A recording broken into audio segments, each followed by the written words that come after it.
অধিক সওয়াবের আশায় অসংখ্য মানুষ বিভিন্ন মসজিদে ভ্রমণ করে থাকে। মসজিদে বরকত বা মৃত ব্যক্তির ফয়েজ পাওয়ার আশায় এমনটি করে থাকে, অথচ হাদিসে পরিষ্কারভাবে নিষেধ করা হয়েছে। عن أبي هريرة رضي الله عنه عن النبي قال لا تشد الرحال إلا إلى ثلاثة مساجد المسجد الحرام ومسجد الرسول ومسجد الأقصى।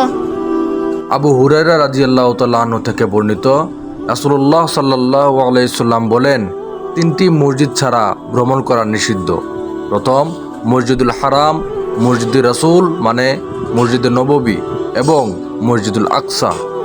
অতএব বড় মসজিদের দোহাই দিয়ে বরকতের আশায় বেশি নেকি অর্জনের জন্য উক্ত তিন মসজিদ ছাড়া পৃথিবীর কোনো মসজিদে যাওয়া যাবে না। দেশ বিদেশের বিভিন্ন মসজিদে যাওয়ার প্রবণতা বর্তমানে বেশি দেখা যাচ্ছে, অথচ আমাদের রাসূল সাল্লাল্লাহু আলাইহি সাল্লাম ১৫০০ বছর পূর্বেই এই অভ্যাসের বিরুদ্ধে বলে গেছেন।